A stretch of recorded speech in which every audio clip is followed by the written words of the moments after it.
Armin woke the next morning with a mixture of exhaustion and determination. His alarm rang before the sun had fully risen, and though the weight of countless rejections clung to him, he forced himself out of bed, telling himself that today might be different. The city was already alive with hurried footsteps and honking horns when he arrived at the job fair, clutching a slightly crumpled folder of resumes. His shoes were scuffed, his tie a little loose, but he carried himself with quiet resolve, the kind that came not from confidence but from necessity. The fair was crowded, filled with hopeful faces like his own, each person trying to stand taller than the next. He moved from booth to booth, handing over resumes, repeating the same practiced introduction until the words felt mechanical. But then, as he approached one particular booth, something stopped him in his tracks. His eyes locked onto the woman behind the desk, and for a moment, the noise of the hall seemed to fade into silence. It was her, the woman from the bus stop. Gone was the shivering figure wrapped in his worn jacket. She now stood with her shoulders straight, her dark hair neatly pulled back, her suit impeccable, exuding authority. She didn't just blend into the room, she commanded it. Armin's breath caught in his throat, disbelief settling over him. He had expected many things that day, but not this. She noticed him almost instantly. Her eyes flickered with recognition, softening briefly before resuming their sharp, professional edge.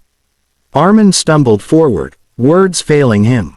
You're. Yes, she interrupted gently, a faint smile touching her lips. We've met. Heat rushed to his face. He tried to explain himself, fumbling over words, worried she might see him as foolish or opportunistic now that her true identity was revealed. But she lifted her hand slightly, silencing his ramble. You didn't know who I was when you gave me your jacket. That's why it mattered. He blinked at her, surprised by the calm sincerity in her tone. Instead of passing his resume to the assistant beside her, she reached out and took it herself, glancing briefly at the worn paper before meeting his gaze once more. Come to my office tomorrow, she said, her voice carrying quiet authority. I want to see what you're capable of. For a moment, Armin wondered if he had misheard her. Of all the resumes she must have received, why his? But the certainty in her eyes left no room for doubt. He nodded, his heart pounding in his chest. As he walked away from the booth, the fair seemed different, the air lighter. For the first time in a long while, he felt a spark of possibility. He clutched the folder tighter, his mind replaying her words again and again. That night, as he lay in bed, the memory of her shivering form at the bus stop and the woman of power he saw today blurred together, leaving him with one undeniable truth. Sometimes fate worked in the quietest of ways, and he had just stumbled into its path. The next morning, Armin arrived at the tall glass building with nerves twisting in his stomach. He stood outside for a moment, staring up at the company's name gleaming in bold letters across the entrance. This was the kind of place he had only dreamed of working at, the kind of office he used to pass by and wonder if people inside lived in a different world altogether. And now, somehow, he had been invited in. He stepped through the revolving doors, clutching his file tightly, trying to ignore the way his worn shoes squeaked against the polished marble floor. Employees moved briskly around him, their clothes sharp, their faces focused. He felt out of place, but he straightened his shoulders and reminded himself of why he was here. He had been given an opportunity, rare, unexpected, and too important to waste. The interview began soon after, in a large boardroom with high windows that let in the morning light. A panel of managers sat waiting, their eyes studying him with cool professionalism.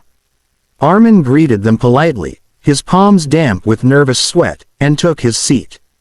The questions came quickly, one after another, testing his ability to think, to solve problems, to stay composed under pressure. Some questions he answered with ease, drawing from his past experiences and the odd jobs he had taken to make ends meet. Others caught him off guard, but he tried not to falter, speaking honestly even when his words lacked polish. One manager leaned forward, his tone sharp as he asked, with so little formal experience, what makes you think you're prepared for a role here? Armin hesitated, the room growing tense with silence. Then he drew a breath and answered, his voice steady. I may not have years in an office to show you, but I know how to work hard. I know how to stay when others give up. Every rejection I've faced has made me more determined, not less. Give me a chance, and I'll prove I can learn faster, adapt quicker, and give more than anyone expects. There was a pause. The panelists exchanged brief glances, their expressions unreadable. At the far end of the table, Alina sat quietly, observing without interruption.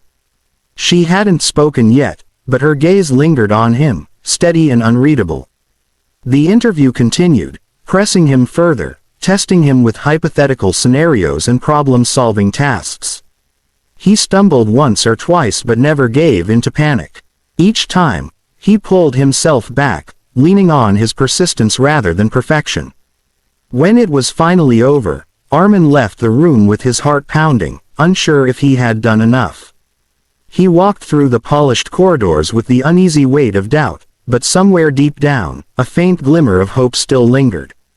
2 days passed in a blur of restless waiting. Armin replayed every moment of the interview in his head, every stumble, every answer he wished he had phrased differently. By the second night, he had almost convinced himself that he had lost the opportunity. He tried to bury the disappointment, reminding himself that he had grown used to rejection, but something about this one felt heavier, as if he had let slip the one real chance that mattered. On the third morning, as he sat in his small apartment sipping lukewarm tea, his phone rang. He almost didn't pick up, expecting it to be another polite rejection. But when he heard the voice on the other end, his heart stopped. It was Alina's assistant, informing him that he had been selected for a special leadership trainee program at the company. For a moment, he couldn't respond. The words didn't seem real. When he finally found himself walking back through the tall glass doors, the building looked different. It no longer felt untouchable, no longer a place for others. This time, it was a place that had opened its doors for him. He was escorted to Alina's office, a wide corner room with windows stretching across the skyline. She stood near the glass, her silhouette framed by the morning sun. "Congratulations, Armin," she said, turning to face him. Her voice was calm but carried warmth. "You're part of the program now." He could hardly believe it. Why me? There were so many others, more experienced, more qualified. Alina studied him for a long moment, then smiled faintly. Because qualifications aren't everything. Skills can be taught, but character cannot. That night at the bus stop, you didn't know who I was. You only saw someone in need, and you gave what little you had without hesitation. That told me more about you than any resume ever could.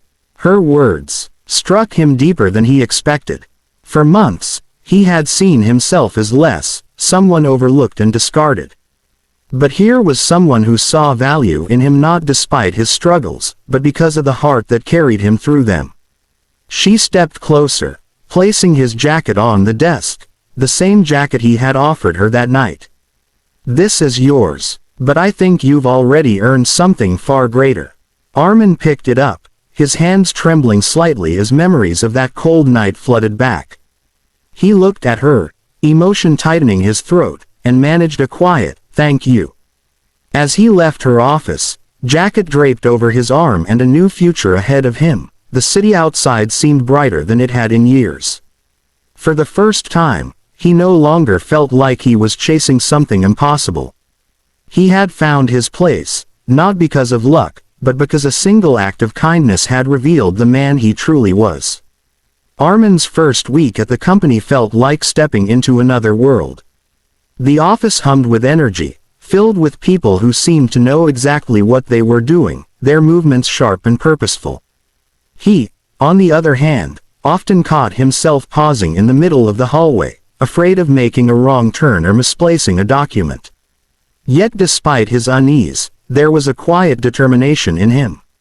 He had been given a chance others would envy, and he refused to waste it. The leadership trainee program was demanding. He was rotated through different departments, shadowing managers, learning systems, and being tested on his ability to adapt.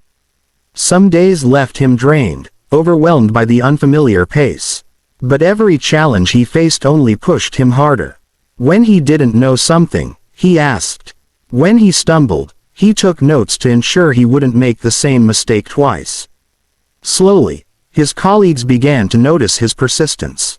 Still, not everyone was welcoming. One senior employee, Farid, often sneered at Armin's lack of experience. "This place isn't for charity cases," he muttered one afternoon when Armin asked a question during a meeting. The words stung, but Armin swallowed his pride, refusing to let bitterness distract him. He reminded himself of Alina's words, "Character cannot be taught." If he lost his patience now, he would only prove Farid right. Late one evening, long after most employees had gone home, Armin stayed behind, struggling to complete a report.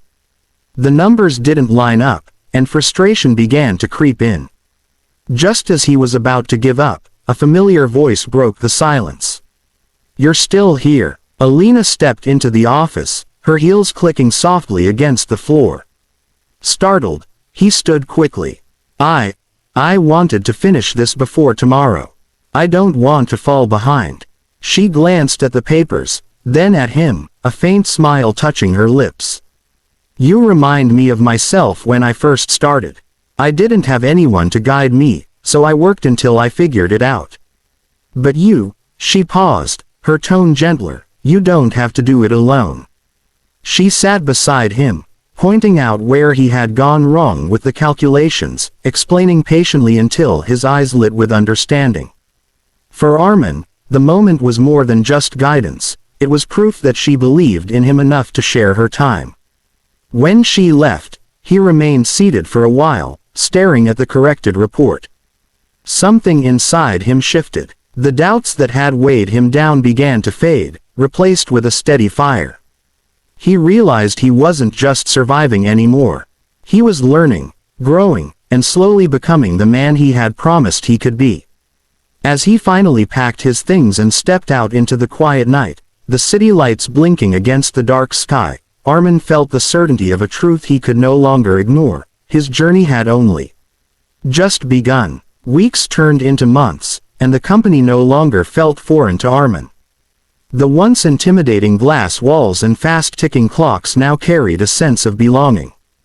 He was still learning, still stumbling at times, but he had begun to earn quiet nods of approval from colleagues who once overlooked him. Even Farid, who had mocked him in the beginning, now seemed reluctant to sneer, though his eyes still carried a trace of doubt whenever they met. One morning, Armin was called to join a meeting that was different from the usual rotations. It wasn't about reports or data analysis, it was a strategy session with senior leaders, the kind where major decisions were made. As he stepped into the sleek boardroom, he felt the weight of the moment. The table was lined with confident voices, papers spread out, and screens filled with numbers and projections. He sat quietly at first, taking notes, his heart racing as the discussion grew heated. A proposal was being debated, one that promised quick profits but risked undermining the company's reputation. Most of the room leaned toward approval, swayed by the allure of numbers. Armin listened, conflicted. He knew he wasn't expected to speak, he was still the newcomer, the trainee.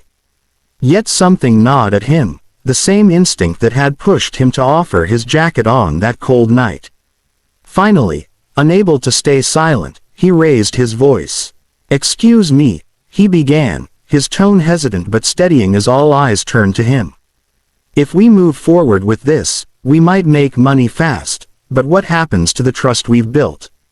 People don't forget when they're taken advantage of.